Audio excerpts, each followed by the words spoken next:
wife Pam, 3 kids that we've raised, Dylan, Savannah, and Dakota. And are they Yeah, as just foot to the floor as you are? pretty much. Yeah, I would say they all are. they're all pretty hardcore in their own directions. Like Dylan, my son, he's at the desert right now. He's out riding his dirt bikes and having fun at Akatia. Right on. My oldest son, actually, he raps. He does some killer music. Puts together. It's not really a rap. He's more of an artist, but started out rapping. But he does some great stuff. That's cool. Savannah, she's a hard charger, has her own business and a full-time job too. So proud of all my kids for sure. I think we did good. Right on, right on. Well, hey, you mentioned off-road nights, and I know this has been a project of yours. How long have you been doing this now? Off-road nights, I've been doing it for 7 years now. Okay, yeah. Well, I actually started in 2010, and I started it out as, once again, well, that was one of my coolest jobs. I had my own show at the local news station, KZSW, called the Alternative Sports Extra.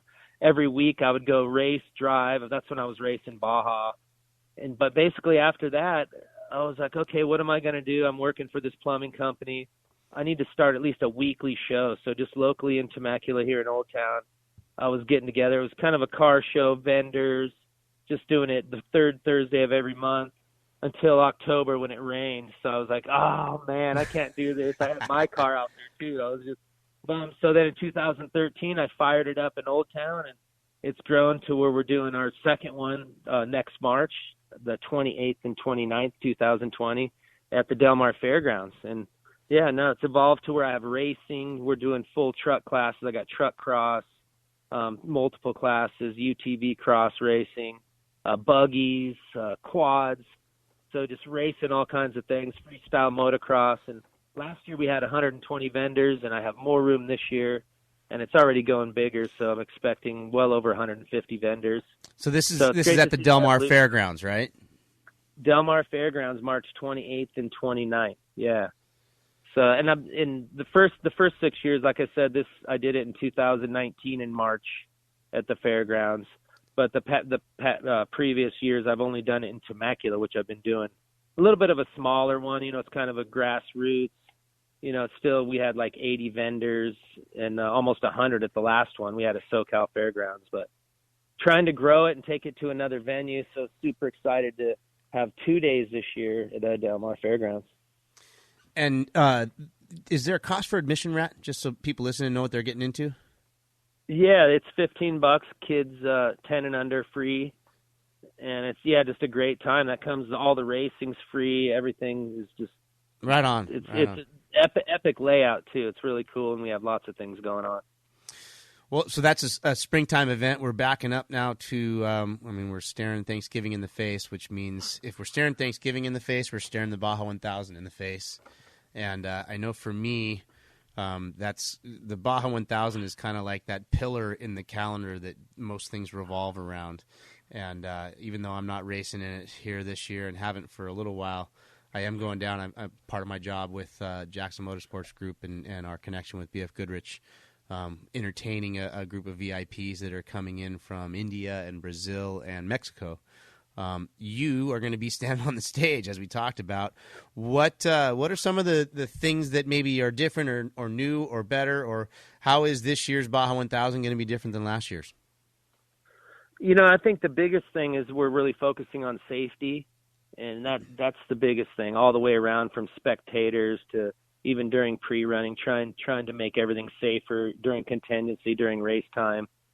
And just another great race. You know, we got some new sections in there, and just always trying to take it to the next level with our live show. We're trying to have more drones in the air, and hopefully we will have more drone coverage of actually live action out on the course.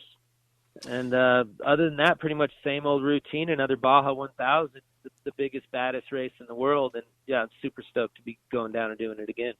So you mentioned the live feed. Anybody that's listening to the podcast here, this will air on I believe on Monday. So it'll be a couple of days before the Baja 1000. How do we, if we want to watch online, how do we do that? Yeah, you could check it out at SCOREInternational.com. We'll have our live coverage on YouTube, as well as all of our social platforms, SCORE International, Facebook page, and Instagram. And also our live mobile app. You could actually go on there, and really cool, you could track your riders, all the tracking's on there, as well as the website, but you could do everything right there from your mobile device as well, and then watch the live feed, track your riders, kind of get a little bit more intel on what's going on about the race. So, yeah, we're kicking that off on Wednesday. That's something that's kind of cool, and we've been doing it the last couple of years, 2 days of contingency. So we got all the bikes, quads, UTVs, a few of the four-wheel classes, and then on Thursday we'll have the remaining, the trophy trucks, one cars, the remaining four-wheel classes. So spreading it out so we could have a little more time to chat with everybody and make that happen. And also kick 3 a.m. That's something that we did last year. We're starting the bikes at 3 a.m. And then the trophy trucks will start the four-wheel. Yeah, and hey, that split is worthy of mentioning there to anybody that's listening that doesn't know or is kind of wondering about that. The 3 a.m. mention of the bikes, there's a reason for that, and it goes right back to what you said. There's a lot of focus on these days is safety. Dive into that just a little bit, Rat. Why are we spreading the bike or starting the bike so early and starting the truck so late? Absolutely. Being the longest race of the year, we wanted to give that little bit more time between them before the trophy trucks and everybody left off. And throughout the last year, we've been getting the bikes. Justin Morgan and Mark Samuels, they're leaders. They've been actually beating the trophy trucks, which overall time, which is something we haven't seen in a few years. But all the other classes, they get caught by the truck, so to spread out that time so there's a longer time split in between them just once again goes back to safety and making sure that we can get most of the bikes off course before they get passed by a lot of the four-wheel vehicles. Which is something that I mean, it's not necessarily well, it is a change. It's a change because there's a focus there. Not that we haven't always been concerned about the lives of the guys on the motorcycles, but it seems as if there's a lot more effort being put in these days to keeping the big, huge, heavy trucks away from the motorcycles. And I think that's an important move on SCORE's part. So kudos to you guys for that one. And I wanted to mention, too, anybody that's listening to this after the Baja 1000, all the information that Rat's sharing, it holds true for all the SCORE events. So you can always watch the events live, but then I believe you can always watch the the live show is recorded, and you can watch that somewhere, correct? Yeah, you can. Yeah, same place. You can go back to, on your social media and scroll back to the date and figure out which race it is. And touching back on the safety about our Stella devices now that we're implemented, which is really cool. You talk about the big trucks coming up on the bikes, or even big trucks coming up on some of the cars, or even some of the smaller cars coming up on some of the big trucks in some cases. Yeah. The Stella devices, they, as you well know, not only that offers the tracking device, which you could follow, but it also lets people know when they're either overtaking or being overtaken by another vehicle with a big red light and a super loud beep that is actually usually most of the drivers, it'll be tapped right into their communication systems and let people know. So it's a lot safer. So in the dust, there might be a bike that just crashed in between two trucks and somebody else is trying to pass that next vehicle in front of them. And as we know, it gets a little scary out there. So more safety. It's all safety with SCORE. And as you mentioned, I'm curious about that Stella, the Stella deal. I know in NORA, they utilize the push-to-pass component where if you're a faster car behind a slower car, you push the push-to-pass button. There's a link there between the faster and the slower car. Is SCORE using the push-to-pass option, or is it more of just a notification that, hey, there's somebody behind you at this point? I don't know about the push-to-pass, but I know it doesn't matter who it is if they're coming up and overtaking you, and vice versa if you're coming up on somebody. Yeah. So I'm not sure if that's implemented, because when they're doing that during contingency and all that, where I am, I'm standing up there. You're entertaining. Yeah, you're entertaining. I need to get on that a little better. Yeah. Well, so I'm stoked to hear a little bit about your past and learn a little bit more about your personal life, man. I was curious too if you did have a family and how that played out, and it sounds like you've got a family of people like you, which is awesome. When you are down for the races, do your kids or does your wife come down and hang out with? No, they normally don't. Yeah, my kids, they're all older. They're all busy now and doing their own thing. I did have actually that race that we were at in Rosarito. Yeah, Rosarito at the challenge there. My son Dylan came down and volunteered. That was the one time that they've come down since I've been announcing. Right on. But that was really cool. But they're always too busy. You know how it is. The old man, whatever, he's doing his thing. But and I'm on the gas. You come down there, it's like they're going to come down there. I'm standing on the stage all weekend. It's no fun for them, you know. Yeah.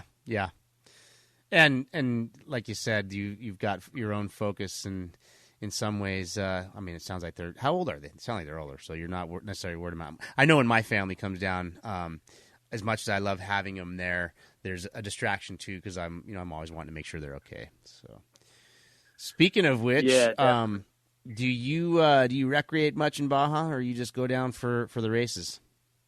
Yeah, we've been doing some tours. I go down there with the Dirt Days crew. Jonathan down there, I think you know Jonathan.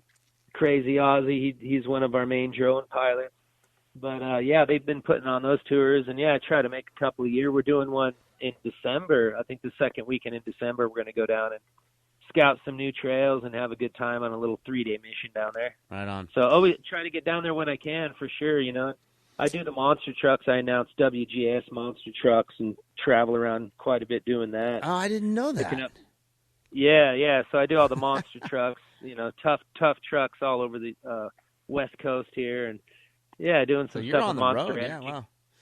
Yeah, Mark Burnett and Monster Energy Freestyle, doing some stuff this year with them, and looking to do a little bit more we've been talking about next year. So lots of announcing too, and then with my 2 off-road nights events in Baja, man, I'm pretty much pinned all the time. Yeah, wow.